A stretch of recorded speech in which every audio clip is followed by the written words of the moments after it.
안녕하세요. 세상에 믿을 데 없다고 생각하는 30대 여성입니다. 제가 가장 믿었던 사람에게 배신당한 적이 있었나요? 그런 일은 드라마 속에서나 있는 일이라고 생각했었어요. 제가 이런 일을 겪을 줄은 몰랐고 모든 일은 언젠가 일어날 조짐이 있다고 하는데 지금 생각해보니 맞는 말 같아요. 한동안은 스스로를 비하하고 비난하며 제 자신을 상처 입히기도 했었어요. 하지만 이제는 좀 회복이 됐는데 제 가장 친한 친구가 그러더라고요. 힘든 일은 말로 이야기하면 감정도 정리가 되고 그렇게 하면서 다시 일어날 힘을 얻는다고 해요. 실제로 저도 친구에게 말하면서 제 친구가 더 많이 욕해줘서 좀 위로가 되었어요. 그래서 제가 겪었던 진짜 어이없고 화나는 상황과 제 스스로를 무너뜨린 일들을 많은 사람들에게 이야기해보고 제 감정을 정리하며 앞으로 이렇게 해야 된다고 생각해요. 이를 당하지 않기 위해 자기를 레벨업해 보려고 합니다. 아까 말씀드렸듯이 모든 사건에는 발생하는 조짐이 있다고 생각해요. 그 조짐은 제가 그 사람을 만나기 전부터 시작되었던 것 같습니다. 그 사람을 만나기 전에 말씀드려야 할 집안 이야기가 있는데 그 사람은 제 남편이었습니다. 결혼 전에는 남자친구였던 그 사람은 정말 잘해주는 사람이었어요. 저랑 만난 건 제 남편이 33살이던 때였어요. 저는 약사이고 약국을 운영했죠. 결혼 당시 남편도 저와 같이 약대 출신이었고 같은 약회사에서 일하고 있었어요. 서로 일하면서 점차 사이가 좋아졌죠. 약 1년 만난 시절 남자친구가 정말 잘 대해줘서 친구들이 부러워했을 만큼 좋은 상황이었던 것 같아요. 전에 이야기했듯이 남자친구가 전에 있던 얘기를 계속해 드릴게요. 무뚝뚝한 행동으로 보이지만 내가 하는 말을 흘리지 않는다고 했었지. 왜냐하면 내가 다정하다고 말했으니까. 아, 그리고 도너들 서서 먹는 줄에 서서 사왔다고 했었지. 난 더 감동을 받았어. 이번에는 내 엄마 생신인 것도 말하지 않았는데 내 다이어리에 적어놓은 걸 보고 알아차려서 엄마 생신 선물로 스카프를 선물해줬어. 정말 점수를 많이 얻으려는 게 엄마가 좋아하시는 거잖아. 너도 남자친구를 소개해준 적이 없잖아. 엄마는 정말 싱글벙글이야. 난리야. 남자는 이렇게 다정해야 한다면서. 그래서 마르고 다 칭찬해. 한번 보고 싶다고 해서 주말에 약속을 잡았어. 남자친구는 정말 잘해줬어요. 그 모습에 엄마가 더 좋아하셨대요. 결혼은 다정한 사람과 해야 한다고 하더라고. 나도 남자친구도 나이가 어느 정도 되어 결혼해야 할 때가 오겠지요. 그래서 저희 둘도 결혼을 생각해 볼 때가 되었습니다. 그러나 남자친구와 어울릴 때는 몰랐지만 결혼을 하려고 하니까 상대의 집안 사정을 자세히 알아야 하는 것 같아요. 그런데 남자친구의 집안 사정은 꽤 복잡했어요. 남자친구에게는 4살 차이가 나는 여동생이 있었고요. 남매인데 성이 다른 사이였습니다.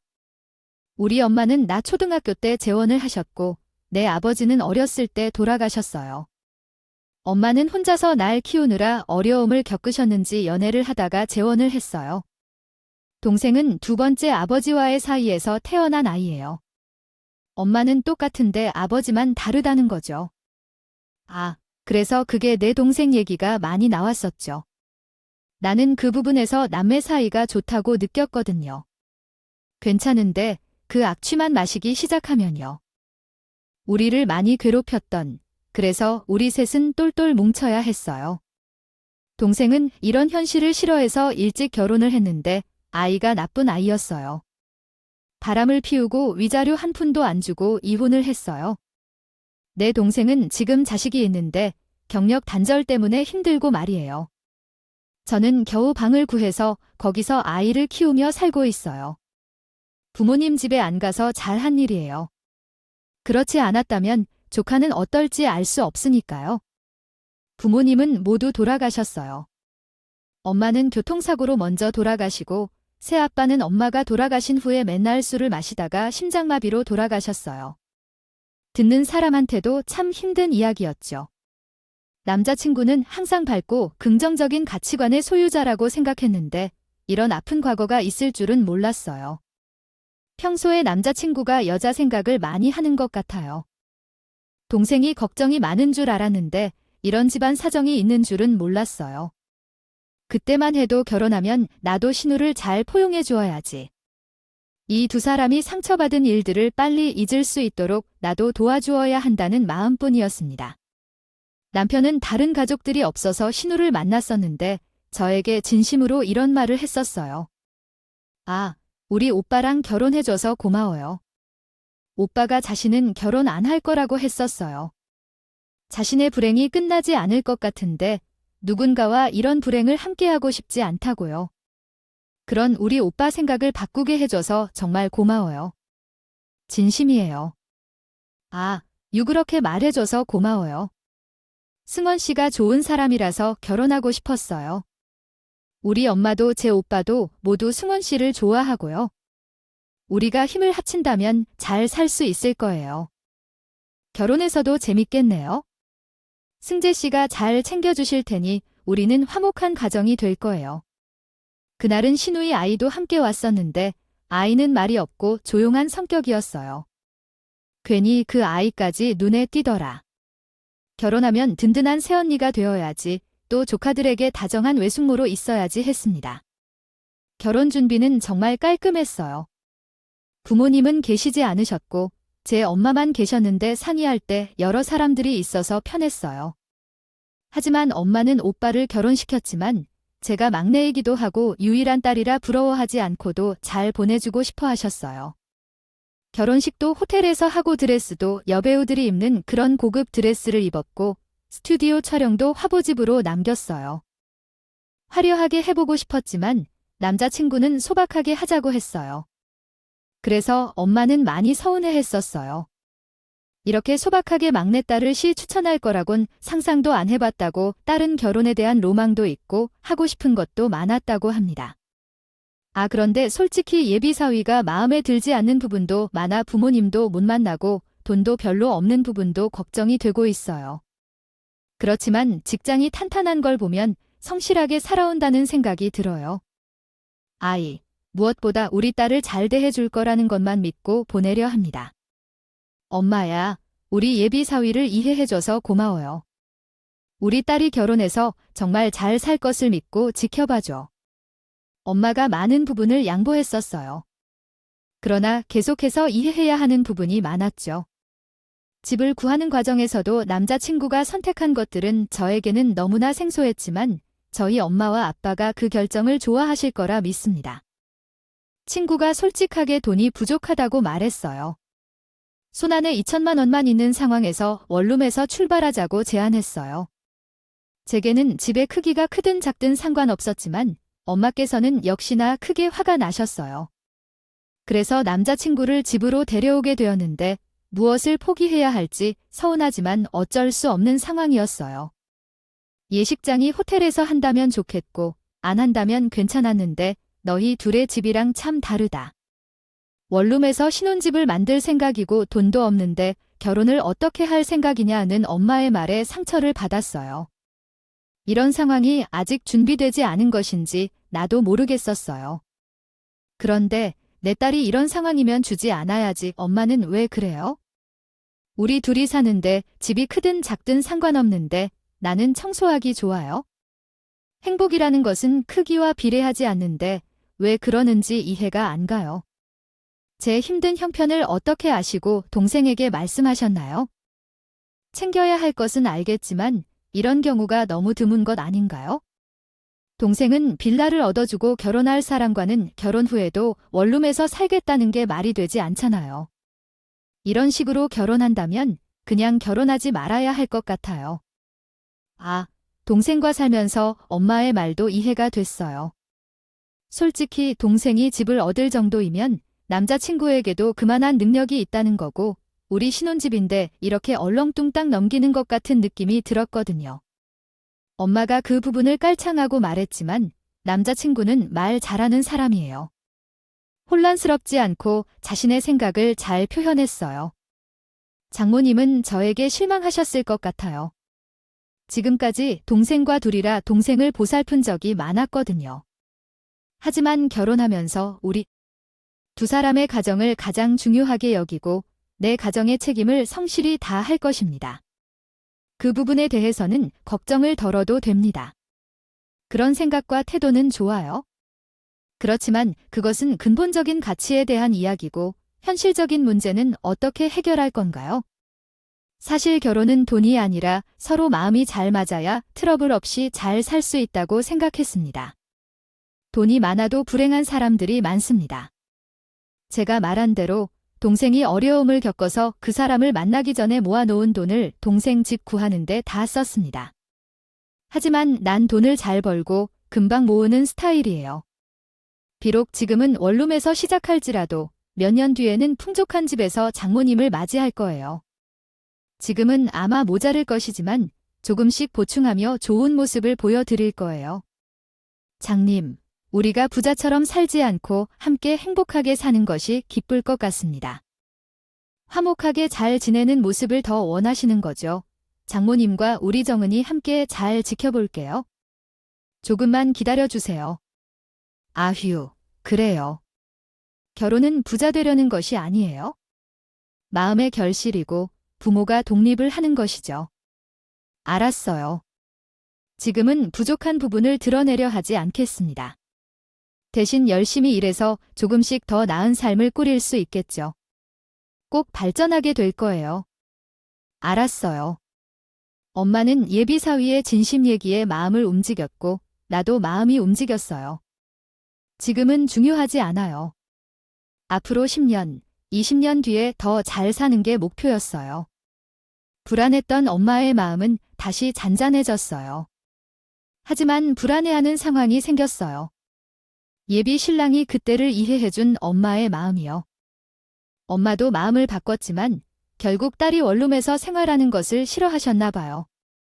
20평대 아파트를 샀고 도배와 장판을 교체하고 전자제품과 가구를 잘 배치하니 명문가도 부럽지 않은 생활을 했습니다. 어쨌든 결혼을 잘 했습니다. 한동안 정말 잘 지내고 신우이와 같이 여행도 다니고 신우가 뮤지컬 티켓도 예약해주고 잘 살았습니다. 신이가 건강 문제나 자녀 때문에 스트레스를 받을 때 우리는 조카를 돌봐주면서 그런 어려운 시기를 견뎌냈습니다. 그러나 정말로 남편이 신이를 향해 과도하게 배려하고 있다는 느낌을 받았어요. 큰 문제는 없었지만 어딘지 나에게 소홀해진 느낌을 받았고 신이에게 더 잘해주는 것 같은 느낌이 들어 언젠가 서운하고 그러네요. 한마디 하자면 결혼한 지 1년 만에 생겼습니다. 남편의 월급날이었는데 그날 통장에 20만 원밖에 없는 것이었어요. 저희는 생활비를 합쳐서 생활하고 있지만 서로의 비밀번호를 공유하고 있습니다. 카드값이 남편의 월급이 들어온 다음 날 그 통장에서 나가게끔 설정해 놨는데 아니 20만 원밖에 남아있지 않아서 카드값이 연체가 되었어요. 제 인생에서는 그날이 처음이었습니다. 여보, 이게 무슨 일이야? 당신 통장에 20만 원밖에 없는데? 아, 이게 무슨 일이야? 돈 다 어디 갔어? 남편의 월급도 상당했어요. 몇백이 순식간에 없어지니 제가 황당하지 않겠어요. 아니, 이번에 우리 조카 유치원 입학식이 있어. 아, 그런데 동생이 입학식 때 입을 옷이 마땅하지 않다고 해서 겨울옷이 좀 비싸니 구두와 가방도 같이 사야 돼서 돈을 줄래? 우리 조카에게 운동화와 일상복을 하나씩 사줬어요. 여보, 이런 일이 있을 때는 나랑 상의한 후에 결정하는 게 좋아. 내가 매번 말했던 것은 당신이 동생을 챙긴다는 것에 뭐라고 한 적이 없었어요. 그게 기분 나쁘지도 않았고, 근데 이렇게 비밀스럽게 진행하는 건 기분이 나쁘네요. 아, 이건 다른 문제잖아. 계속 이런 식으로 진행하면 그만하라고 말하게 돼요? 싸움을 만드는 건 싫어해요. 당신을 잘못 이해했어요. 미안해요. 다음에는 꼭 당신과 상의할 거예요. 아, 정신이 없어서 말을 못했어요. 다음에는 이런 문제가 있을 때는 빨리 이야기하겠어요. 그런데 당월에도 신우가 어떤 것을 좀 사줬다고 하는데 또 월급이 남아있는지 확인해 주세요. 물론 날 위해서 말해주지 않았어도 돼요. 게다가 그날은 신우가 아파서 우리 조카를 돌봐줄 필요가 있어서요.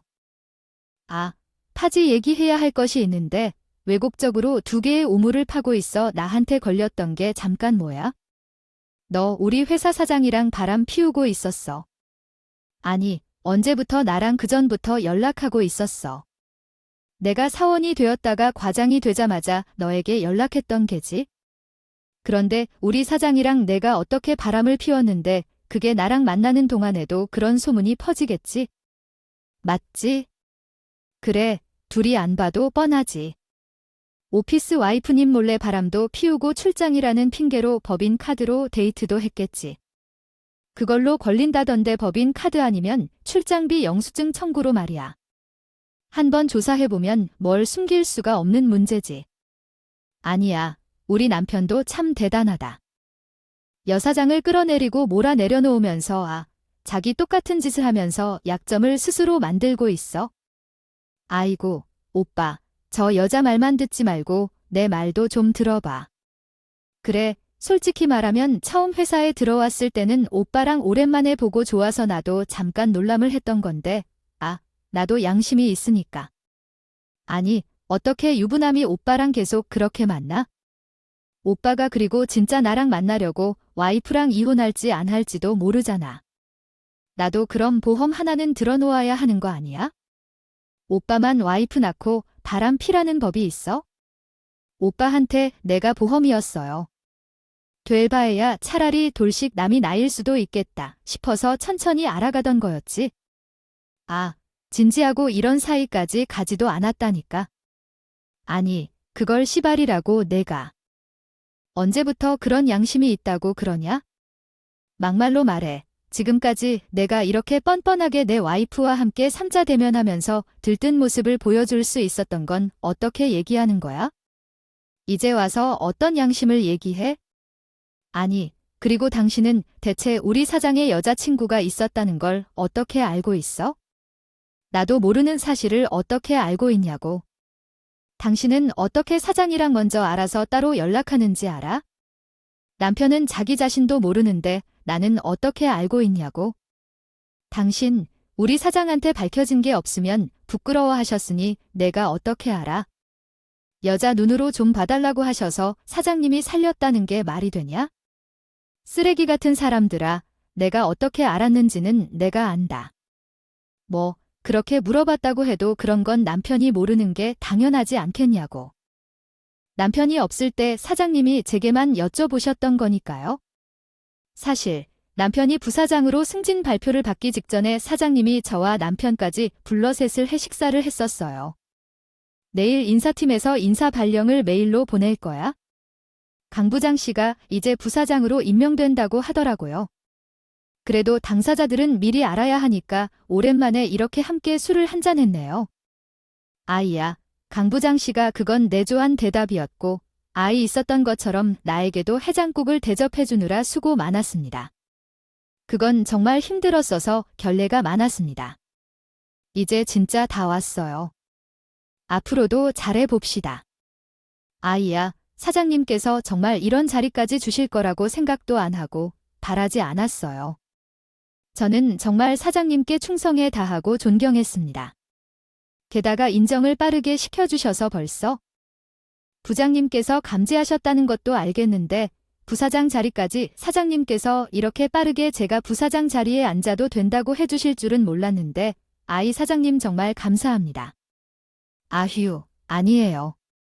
그동안 항상 든든한 지원군으로서 제 편이 되어주셔서 회사에서 너무나 감사했습니다. 그에 대한 보답으로 편하게 받아도 되고 앞으로도 그냥 현재처럼 열심히 일해주면 돼요. 그게 다예요.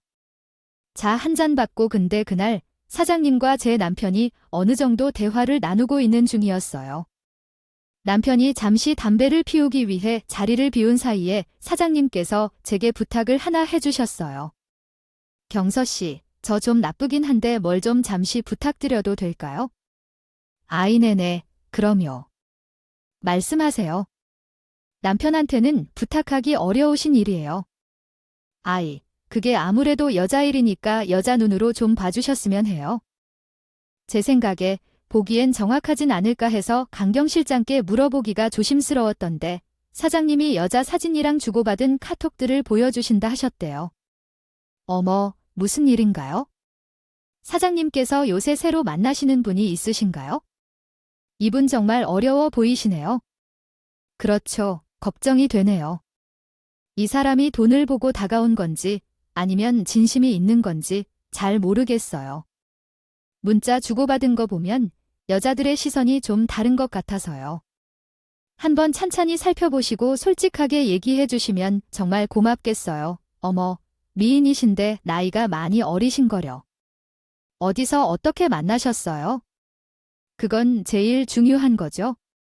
그분이 회사에 새로 오신 신입 직원이에요. 처음에는 그냥 사장님은 싹싹한 친구로만 알았었어요. 아, 근데 점점 제게 마음을 표현하는 게 과감해져. 혹시 남자들이 여자가 나를 좋아한다고 착각하는 그런 건지, 내가 진짜 착각을 하는 건지 참 모르겠더라고요. 사장님 보기보다 순진하네. 원래 이혼하신 분 사장님과 손으로 만나 결혼하셨어요. 아, 젊어서부터 이것저것 돈 벌기나 하고 회사 키우느라 현아할 새가 어디겠어요. 그냥 혼자 하고 나서는 부모님도 얼른 결혼해서 안정적으로 살았으면 하시고, 그러니까 적당히 결혼한 거죠. 아이, 그래서 그 경서 씨가 보기 어떻습니까? 뭐 조심하셔서 나쁠 거야 없을 것 같아요. 아, 저야 당연히 이분은 잘 모르니까 함부로 사람에 대해 뭐라고 말은 못 드리지만, 아무래도 같은 회사 사원이라는 점을 고려하면 이 여자분이 사장님이 남자로 느껴진다고 이야기했다 해도 이게 솔직히 말해서 돈 때문인지 아닌지는 알 수 없는 일이죠. 사장님과 같은 위치에 있는 분이라면 돈을 목적으로 이렇게 접근하는 사람이 없는 게 더 이상하기도 하며, 저는 아무 쪽으로도 더 말을 이어가지 않게 조용히 만나시고 정말 진짜 한 사이가 될 것 같으면, 결혼하는 그런 거요. 결혼이요. 아유. 벌써 그런 단계로 얘기할 필요는 없어요. 그러니까 던져 달라는 거예요. 나는 너랑 결혼도 생각하고 있다. 너는 어떠냐? 근데 솔직히 결혼하고 나서 회사 생활 안 했으면 좋겠다. 다른 회사 직원들도 불편해할 수도 있고 난 너 고생하는 거 싫다. 그리고 내가 이렇게 회사 사장이라고 돈 잘 버는데 너는 회사 생활 안 해도 되지 않을까요? 아이, 왜 그렇게 급하게 말하시는 건가요? 한번 생각해보고 말씀해 보시는 게 어떠세요? 상대방의 반응을 보려는 건가요? 아, 그럼요. 제가 그렇게 말했을 때 만약 상대방이 회사 생활을 계속 하고 싶다고 한다면 돈을 보고 접근한 건 아닐까요? 100% 확신할 순 없지만 어쨌든 돈을 보고 접근한 건 아닐까요? 혹시 애초에 결혼까지는 아직 생각한 적이 없어서 부담스러운 이야기를 한다면 오히려 돈을 보고 접근한 건 아닌 쪽으로 보입니다. 한번 상황을 보고 적절한 타이밍에 대화를 나누어 보세요. 그나저나 이건 제 남편에게 비밀로 해야만 할 이야기인데 말이죠. 부끄럽고 민망하기도 하니까 비밀로 유지해 주실 수 있나요? 아, 저는 이런 분야에 대해서는 잘 알아들었는데 나이가 들고 있나요? 사랑의 나이가 어딨어요. 그저 단지 사장님은 많은 것을 가지고 계신 것 같다고 생각하네요. 나이 든 사람들에게 더더욱 조심스럽게 행동해야 하며 만날 때 신중함을 가장해야 한다는 걸 말씀드리고 싶어요. 또한 사랑하는 사람과 결혼하지 않았다면 나이가 많아도 새로운 사랑을 찾을 수 있다는 것이 가능하다고 생각해요. 어차피 너무 심술 많은 사람이 아니라면 더 좋을 것 같아요. 그렇지만 남편이 나타나면서 저는 그때 몰래 일어났죠. 그 이후로 제가 보이는 것보다 사장님은 참 순진한 분 같아서 남편에게는 아무 말도 안 했어요. 사장님도 그 이후로 더 조심스럽게 만날 거예요. 실제로 결혼하자는 말을 한 건지 안 한 건지는 잘 몰라요. 어찌됐든 회사 사람들에게 사장님과 만나는 사실을 말할 이유도 없는 거려. 그래서 제 남편과 상간 둘 다 너무나 가벼운 사람이라며 접근했고 이로 인해 상황이 꼬이게 되었네요. 상담하는 여성이 정신이 없다. 웃기는 것도 아니고 뭘 하고 있냐는데 어떻게 사실인지 못 밝히고 말도 안 되는 소리로 이간질을 하고 있는 거야? 멍청한 소리 하지 마. 그 여자 말에 놀아낼 건 아니야? 정말 내가 이런 건 말 안 했는데 이런 엉뚱한 일이 벌어진 상황에서는 말해야겠다. 나 지금 아기를 가지고 있다고 말할 거야? 계속해서 스트레스를 주려고. 이해할 수 없었어요. 아니, 그게 남편이나 사장님이 알아요. 근데 남편은 흔들리는 중이야. 아니, 임신했다는 게 모든 걸 덮어줄 만큼 중요한 말인가요? 전혀 이해할 수가 없어요. 상황을 해결하려는 멍청한 행동에 열이 너무나도 나서 테이블 위에 놓인 남편의 휴대전화를 빼앗아 사장님께 전화를 걸었습니다. 뭐 하는 거야, 야야? 경서야, 넌 지금 어디서 전화를 거야? 너 설마 사장님한테 전화를 거는 건 아니지? 마침 사장님이 제 전화를 받으셨고 저는 바로 사장님을 불렀죠. 사장님, 제가 급한 일이 있어서요. 죄송하지만 지금 무슨 일을 하시던 멈추고 바로 여기 식당으로 오셔야 합니다. 제가 주소를 바로 보내드릴게요. 얘야, 미쳤어. 이 상황에서 사장님을 왜 부르냐고. 아니, 사장님과 민영이가 실제로 그런 관계여도 근데 왜 내가 그걸 부르냐고. 이건 내가 민영이와 해결할 일이지. 사장을 미쳤다고 지금 불륜 싸움에 부르는 거를 부사장이 잊었어. 내가 뭐 가지고 날아가면 당신한테도 좋을 거 없다고. 아, 몰라 그걸 왜 민영 씨랑. 당사자를 호출하여 사실을 확인해야 해요. 모든 사안을 따져봐야 해요. 아, 임신했다고 하니까 스트레스를 받아 유산이 나왔다고 말해요. 그런데 여자친구가 왜 그토록 초조한지 모르겠어요. 그대로 사장님을 부를 줄은 몰랐겠지만 왜 뱃속에 임신한 것을 가짜하니 이가 아무리 애나 아빠가 지금 여기 없다고 해도 상간녀가 눈과 입이 부르르 떨리며 저를 쳐다보긴 했어요. 분명히 초조해하고 있었거든요. 그래서인지 사장이 오기 전에 남편을 데리고 나가려고 했어요. 오빠야, 우리는 여기 벗어나야 해. 그 여자는 혼자 사장님과 만나라고 했어요. 우리가 여기 같이 있어도 의미가 없는 것 같았어요. 우리만 없애면 그 여자는 혼자서 미치는 줄 알아요.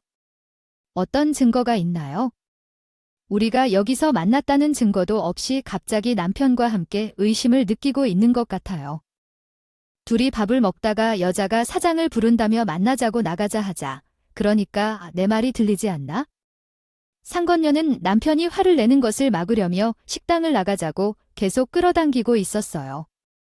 나가야 할 곳은 어디인지 가나요? 가야 하지 않겠어요. 당신도 그것에 대해 평생 궁금해할 것 같은데 아니에요. 당신도 사장이 아닐 수도 있잖아. 내가 한 말에 남편은 갑자기 안색이 변하자 이게 무슨 말이냐고 물었어요. 남편이 내 말에 흔들리는 것 같아서 상건녀가 점점 미쳐 발작을 빨리 걸기 시작했어요. 무슨 말을 하는 건데? 저 여자가 그냥 우리 사장을 불러와서 다투려는 거 아닌가? 우선 가자, 오빠.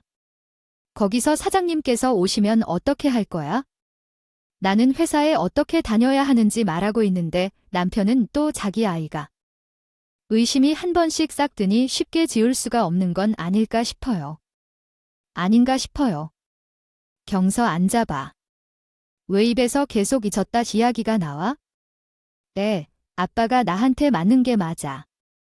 경사하는 말이 무슨 뜻이야? 너 말고도 만나는 놈이 또 있어? 제대로 이야기해봐. 그래, 뭐, 내가 다 유부남이라 만나는 동안 돌싱 사장한테 더 끌렸다. 이제는 그런데 근데 딴 놈이 또 있어. 저는 그냥 아무 말이나 막 던진 거였는데요. 이미 한 번씩 뒤통수 친 사이인데 뭐라도 하나 의심의 싹을 주면 그게 참 쉽게 발목을 잡는다고요. 상간녀 입장에선 답답하고 돌아버릴 것 같았겠지. 자기는 한 번밖에 안 피운 바람을 이제는 2번, 3번으로 의심받고 있으니까요. 나한테 장판이 따로 없었어요. 그러던 중 사장님이 도착하셨어요. 아, 마침. 근처에서 빨리 왔는데요. 부사장 민영이 다들 여기서 무슨 일이 있나요? 사장님, 혹시 민영 씨랑 헤어졌다고 들었는데 제가 알기로는 아직 헤어지지 않았다는데요.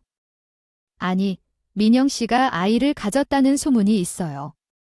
그리고 그게 제 남편 아이라고도 하더라고요. 지금 상황이 도무지 이해가 안 가서 사장님도 알아야 할 것 같아요. 그런데 상간녀가 당황해서 사장님이 보고 오빠라는 소리가 절로 나오더라고요. 아니, 그게 아니라 이 여자가 이상한 소리를 하고 있어요. 이 정도 되니 상황을 이해하기 어려워져서 사장님도 머리를 조금 감아보셨을 것 같아요. 붙어서 살 곳을 고민하다 남편을 버리고 사장님에게 붙기로 결정한 건지 어느새 제 남편에게서 팔짱을 뼈고 멀찌감치로워서 저와 남편을 전쟁터로 만들기 시작했어요. 아니, 부사장님과 사모님께서 제게 자기 남편이 바람을 피우고 있다는 것 아닌가 오늘 갑자기 부르셨어요. 단둘이 이야기가 있으니 조용히 좀 보자고 부르셨는데 와보니 부사장님도 계셨고 지금은 또 무슨 일이냐고 난리를 치시고 계세요. 왜냐하면 오빠 눈에 내가 지금 이상하게 보인다며 나는 진짜로 그런 행동을 한 적이 없다고 말했어요. 사장님도 어이없다는 표정을 지으시며 제 남편을 쳐다보고 계셨어요. 이게 사실이냐며 부사장님이 경서 씨가 쓸어버리고 다 버린 일이냐고 하시고 경서 씨가 외도를 의심해서 난장판이 벌어졌다고 말씀하시더군요. 아니, 내가 보기에 그렇진 않은 것 같은데 제 남편의 표정으로 미루어 보아 이미 답을 알려주고 있지 않았겠어요. 아련하고 애틋한 표정으로 가슴속에 품은 채 까마득한 배신감을 느끼시나 봐요. 남편이 저에게 만나자고 할 때부터 조심해야 했었는데 왜 상대방이 애써 옹호하면서 상황을 완화하고 있는 건데요? 그 사람이 남편을 구해준다고 생각하나 봐요. 사장님은 제 남편의 자신감 부족한 행동을 보며 무척 씁쓸해하셨다고 하더군요. 여기서 상호간이 발생한 오해를 해소할 수 있는 적절한 대화를 나누는 게 중요합니다. 정식으로 사내 불륜을 이유로 징계받아 해고되겠다는 얘기에는 나을 필요 없어 짐 챙길 것과 함께 아침 9시 이전에 일찍 챙겨가거나 이미 챙긴 후에 지금 사원증을 반납하러 가겠다는 말씀입니다. 사장님이 여성 직원에게는 엄격하시다는 얘기도 있습니다. 가연은 순식간에 잘라버리시며 부사장은 얼마 남지 않았다고 생각하기 시작하며 나아가 사장님을 따라 긴급회의실로 가며 어색한 상황이 되었습니다. 그런 상황에서 제가 잘못했다는 것은 알지만 제 이야기를 들어주시기 바랍니다. 제가 사실은 전 이혼하고 다시 쟤랑 결혼하려고 했던 상대이기도 합니다. 만들었었던 거라는 말이에요. 사장님. 사장님도 남자이시니 이해하실 거예요. 남자들도 첫사랑 하나쯤은 가슴에 품고 사나요. 그런데 사장님, 제가 뒤통수를 친 건 아니에요. 오면이라 해도 제가 제 자신과 사장님 사이에서 저울질을 하고 있을 줄은 꿈에도 몰랐어요.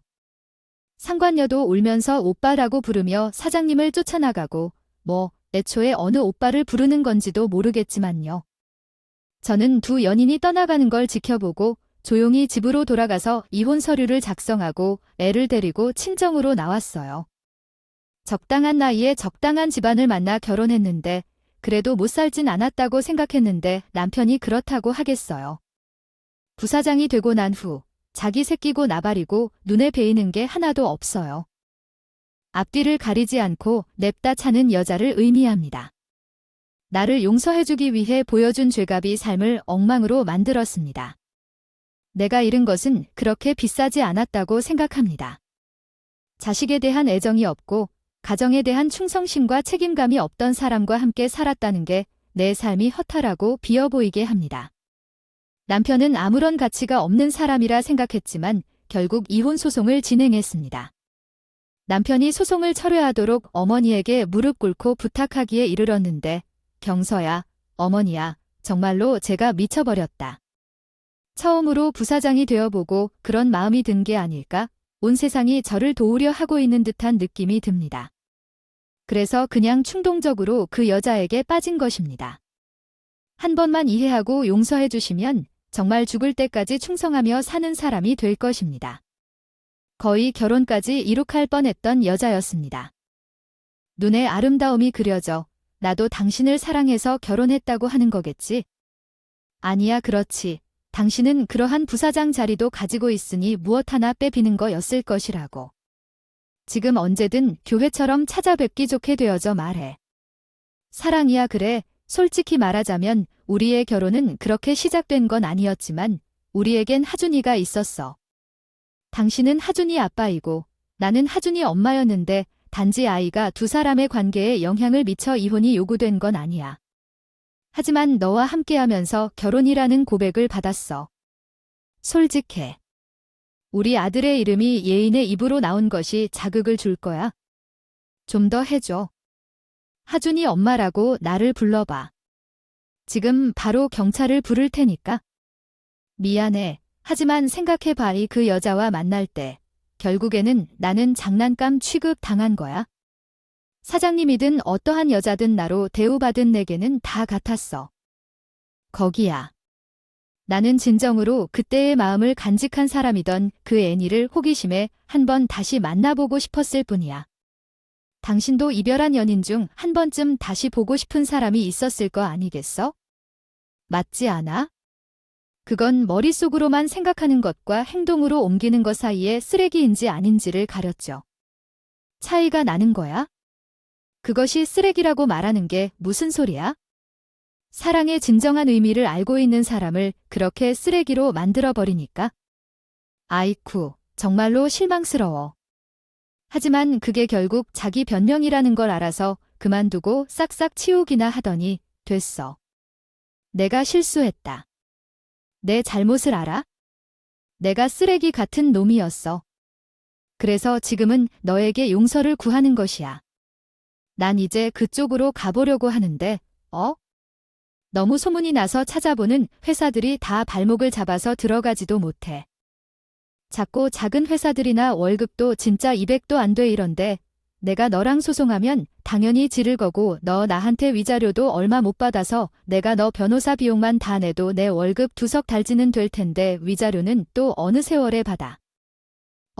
여보, 진짜 한 번만 나 진짜 잘할게. 열심히 살게. 소송 취하한 해주라 제발 하준이한테. 아빠 노르든 하게 해줘. 응. 이렇게 월급 200도 못 받으면 더 너를 버려야 하지 않겠니? 돈도 못 벌어. 불륜도 해. 아비 노릇도 못 해. 내가 너랑 같이 살 이유가 없잖아. 사실 저도 처음에 이혼을 강행할 때 걱정이 아예 없진 않았어요. 엄청나게 잘 살아서 집안도 아니고 이제 나 혼자 아이를 키워야 하는데 친정에 다 어떻게 맡겨서는 맡긴다고 해도 경력 단절된 돌싱녀가 무슨 일을. 사장님께서 연락을 주셨다고 하는데 그 난리는 피우고 나선 전 아내인 나도 이혼 소송으로 정신이 없어졌습니다. 사장님께서 오늘 난장판에 불러주셔서 죄송하다는 말씀을 문자로 전하고 정리가 되면 뵙겠다고 하였습니다. 하지만 얼굴 한 번도 만나지 않은 상황에서 전화가 마침 와서 놀랐습니다. 아무래도 사장님을 한번 연락해야겠다고 생각했는데 아직 이혼 소송 중이어서 정신이 너무 없습니다. 제가 사랑하는 사람이며 또한 일관 절차를 거치고 있다는 양해를 구합니다. 그날 많이 놀라셨을 텐데 저도 놀라고 답답하네요. 알게 되어 정말 어떻게 전해야 할지 고민이 되어 결국 전화를 걸었습니다. 혹시 잘 지내시나요? 제가 뭘 해야 하나요? 잘 지내고 계시겠죠? 오른팔이었던 경서 씨 전 남편 강인호 사건과 관련된 사원해고 사실만 있을 뿐입니다. 경서 씨는 관련이 없습니다. 걱정해서 전화드렸어요. 제가 아닌 경서 씨가 더 많이 했을 거라 생각해요. 아이 혼자 키우려면 지금부터라도 직장을 찾아야 할 것 같아요. 맞죠? 다행히 아들은 어머니가 돌봐주신다고 해서 제가 어떻게 하면 좋을지 알겠는데 경력이 이렇게 긴 시간 동안 끊어진 이혼녀로서 참여할 회사가 없긴 하네요. 하지만 난장판을 너무 많이 들어온 것 같아서 죄송합니다. 정리가 되면 다시 연락드리고 찾아뵐게요. 그 이유로 오늘 전화했습니다. 괜찮으시면 우리 회사에 다녀오는 것 어떠세요? 아이 꽃뱀한테 괴롭힘 당할 위험이 큰 이야기를 해주셔서 고마워요. 체면을 지키며 끝낸 빚도 있고 은혜를 갚아드리기 위해 제안해 봤는데 어떠세요? 아니죠. 아무리 그래도 사장님께 더 빚을 지을 순 없겠죠. 제 남편이 제멋대로인게요. 저의 잘못은 없지만 그래도 심적으로 괜히 죄송해서요. 그리고 무엇보다 회사에도 소문이 다 났을 텐데 민망하기도 하고요. 제가 그 정도까지 생각하지 않았을까 봐요. 회사 직원들은 강인호 씨가 개인 사장으로 그만둔 줄 알겠지만 같은 업계 대표들 사이에는 벌써 소문이 다 났으니 이제 동종 업계에서 발을 도 못 붙일 겁니다. 게다가 경서 씨가 강인호 씨랑 결혼할 때쯤 된 직원들은 지금 전부 여기저기 그만두거나 다른 부서들로 발령을 받았어요. 경서 씨 얼굴 아는 직원도 없구만요. 민망해 할 일 전혀 없을 거예요. 그러니 아들을 위해서라도 월요일부터 출근해서 일을 배워보는 게 어때요, 사장님? 정말인가요? 저는 정말 감사하겠습니다. 저는 못 끼는 척하겠습니다. 사장님의 제안을 받아들일게요. 경단녀였는데 더 열심히 배우려고 노력하고 회사에서 정말 최선을 다해 시간을 소모하지 않고 생활했습니다. 사장의 말씀에 따르면 남편은 업계에서 불륜을 저질러 사장님의 애인까지 만지작거린 미친놈이라고 대표들 사이에 소문이 증폭된 것 같아요. 취업이 참 어려웠다는데 그래서 200만 원도 안 되는 월급을 받으면서 작은 회사에서 일하고 있었던 것 같아요. 더 웃긴 건 사장님이 전해준 상간녀 소식인데 사장님에게 울며 불며 거짓말을 하더니 자신의 거짓말이 들통나지 않을 것 같다고 느껴 목표를 전 남편으로 바꾸었다는 것이에요. 더 이상 전 남편을 사로잡는 건 무리라고 생각했기 때문에 양육비를 내놓도록 소송을 제기했어요. 그렇지 않으면 현재 다니는 회사에 대한 사실들을 다 공개할 것이라고 시끄럽게 협박한 결과 전 남편이 아이를 낳고 친자검사를 받게 되었어요. 결과가 나오면 양육비를 주겠다고 했다고 하던데요. 그런데 웃기게도 그 대화를 하자마자 그 뒤로 양육비를 요구하는 이야기는 사라지고 자를 감추게 된다더라고요. 아예 연락처도 바꿔버리고 더 이상 사장님께도 연락하지 않아서 이제는 자신도 어디서 뭐 하고 살고 있는지 모르겠다고 하시더라고요. 아무리 생각해도 도둑놈들 둘이 서로 속고 속이는 것뿐인 것 같아요. 어릴 적 우수한 자들이 서로를 무너뜨린 셈인 거죠. 사장님은 그 후로 특히 더 아무 여자도 만나지 않고 조용히 회사만 운영하시고 취미 생활을 하시며 살고 계시더군요. 전 남편인 그놈도 자신의 일에 열중해서 더 이상 나타나지 않아서 저도 열심히 제 할 일을 하며 우리 친정 식구들과 아들과 부족함 없이 평화롭게 잘 살고 있습니다. 그래서 이렇게 자리가 참 좋네요. 중요한 것 같아요. 그 자리 때문에 전 남편은 나락으로 가셨답니다. 만약에 부사장 자리에 있으면서 불륜을 범하지 않았다면 더 밝고 행복한 삶을 살았을 텐데 저는 이혼을 통해 많은 삶의 교훈을 얻었다고 생각해요. 여러분도 혹시 저처럼 이혼하신 분이 있다면 이혼으로부터 큰 교훈을 얻었다고 생각하시고 열심히 살아가시길 바랍니다. 얼굴은 볼 수는 없지만 멀리서 응원하겠습니다. 제 이야기를 들어주셔서 감사합니다.